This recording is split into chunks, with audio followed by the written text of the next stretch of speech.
Hello folks, and welcome to a new episode of Tech News. This time on a Tuesday, Samsung unknowingly, officially confirms the upcoming Samsung Galaxy Tab S9 FE and also the FE Plus. This is episode 24, let's go ahead and dive in.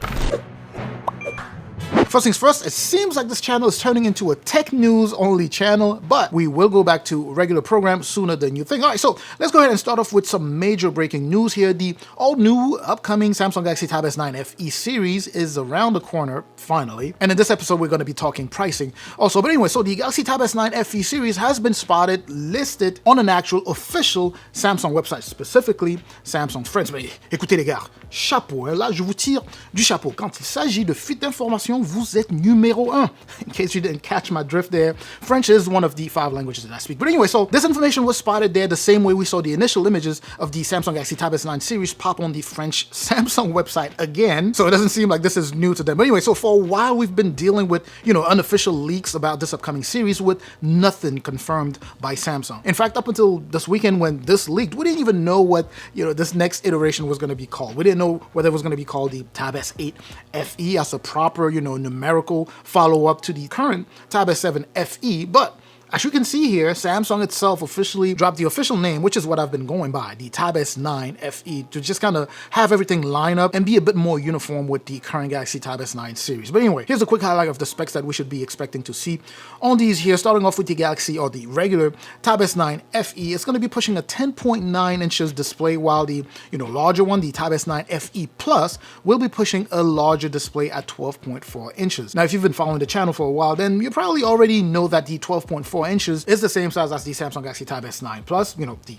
regular or the flagship one, Tab S9 Plus, the S8 Plus, the S7 Plus. So essentially the Plus models are going to be kind of uniform and kind of mirror each other in terms of the size. Specs, obviously, that's going to be a totally different story, but the size, they pretty much be the same. We've even taken a look at the renders, previously, and we could see that the same way that the current 5G version of the Galaxy Tab S7 FE looked like the Galaxy Tab S7 Plus, the Galaxy Tab S9 FE will look awfully close to the flagship. But in terms of physical size, they'll be the same. And this, by the way, should not be news to you, because if it is news to you, that means that you're not subscribed to the channel, because I've shared this, I've shared, previous renders showing what it would look like, and you can see that it looks exactly like the Tab S9 Plus. Again, if you're not subscribed to the channel, make sure that you go ahead and hit the subscribe button so that you don't miss out on any of these when they drop. But anyways, that was just in terms of looks. As far as performance goes, these are completely, different tablets, right? They are in the completely different categories. We're talking mid-range tablets, especially if we want to go ahead and compare that to the regular or the quote-unquote regular Samsung Galaxy Tab S9 series, which is the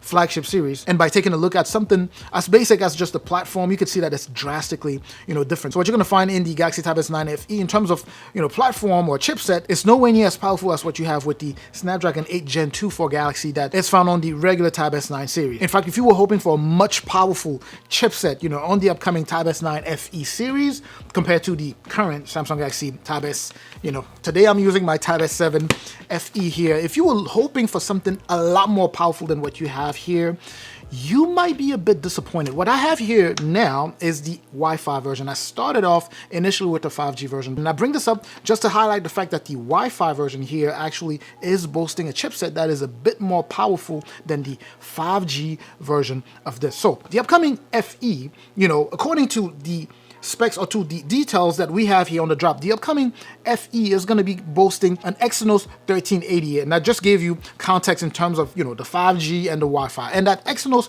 1380 comes to be about as powerful as what you have with the Wi-Fi version, probably a bit more powerful. We can argue the pros and the cons, but just to be about as powerful as what you have with the Wi-Fi model, but clearly more powerful than what you have with the Tab S7 FE 5G model. And I know this could be a bit confusing, but just know that it's not going to be that much more powerful, at least based off of the leaks and the details that just dropped about this. And to those of you who still want to go ahead and wait for this model to drop before they decide to pull the trigger, that is absolutely fine, right? So you're waiting for more details before you could go ahead and make that informed decision, which is fine in my book. But my only fear is that there may not be that many great deals when it comes down to the release of this mid-range, right? Just like it's been the case in the past. From what I remember picking up the Tab S7 FE, even the regular Galaxy Tab S6 Lite that I have, which is the other mid-range, there weren't that many crazy deals, at least nothing close to what you have when they release flagship deals like it is the case with the Samsung Galaxy Tab S9 series.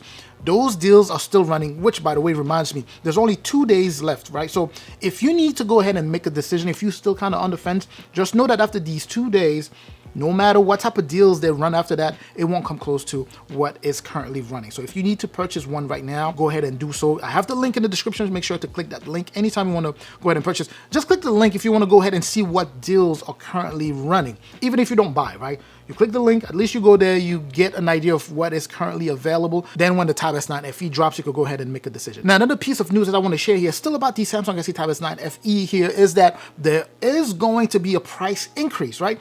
Not surprising, we've seen a price increase with the current flagship model. The Tab S9 series went from $699 last year, at least in North America, well, specifically in the US, $699 to $799 this year. Sure, they have all of those deals to bring that down, but it's being reported that the Tab S9 FE will see a price increase. By how much? I couldn't tell you. In fact, it may not be in all regions. The detail that is being reported is that the Wi-Fi model of the Tab S9 FE could go as high as 63,000 Indian rupees, right? And keep in mind, by the way, that 63,000 Indian rupees actually means that it's the equivalent of about $760 roughly. All of this while we have the regular Samsung Galaxy Tab S9 series going for $799 in the US, as I just mentioned. So it doesn't make a lot of sense to me. I personally think that there will be a price increase. I just don't know that it's going to be that high, right? For it to come so close to the regular Samsung Galaxy Tab S9. Sure, when this one dropped, it was $530, and I was so upset. If you already, subscribed to the channel back then you remember the rant video that I dropped on this, but I don't think that is going to go that crazy high, but it definitely will go up. Some additional key features I want to go ahead and highlight here about the upcoming, FE series here. Read that it will, well, both tablets will include a fingerprint scanner, dual setup in terms of the speaker, right? We also have a dual camera setup, at least on the Plus model, based off of what we know so far. You have the S Pen, it's going to be Wi-Fi 6 capable, Bluetooth 5.3 also, and an LCD panel, right? So this is just a few of the things that I wanted to go ahead and add here. And like I said in the last episode, this thing is just about ready to drop. I mean, it already passed the FCC certification last week, so we should be seeing this pretty soon. Now let's go ahead and stop here when it comes down to the Tab S9 FE. Let's toss additional news your way here. Moving on to the next one, still sticking with Samsung before we move on to the next brand here. There's been reports that the upcoming Galaxy S24 series,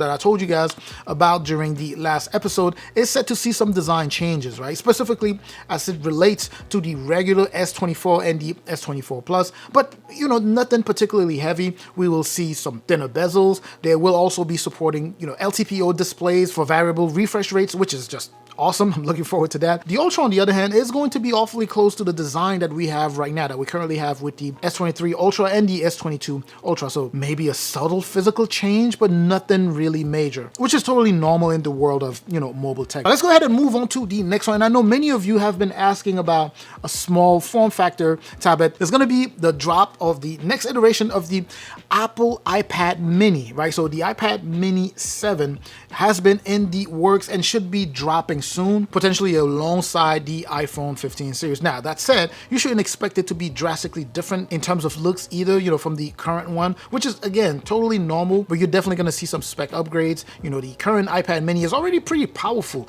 and the assumption is that the next iteration is going to be, even more powerful, obviously. So I'm looking forward to that. The next piece of news that we have here is going to be on the iPhone 15 series. We do have an approximation of the date for this particular one, when it's supposed to be dropping. Mac Rumors just reported that Apple will announce the launch of the iPhone 15 series in mid-September, which is not surprising. Apple is fairly consistent when it comes down to dropping, their main flagship, devices. So even I could have anticipated that. So we're talking possibly by the 3rd week of September. I myself am looking to the upcoming Apple iPhone 15 series because I know the Pro is set to have some pretty drastic changes, so I can't wait to see what Apple is going to add to these. I think this is a good point to end this edition of Tech News here. I will have more on the next episode. As I mentioned, make sure that you are subscribed. I will have more in the next episode, meaning that I will continue to stay updated so that you are updated. Up until that next episode, of course, as always, stay safe out there.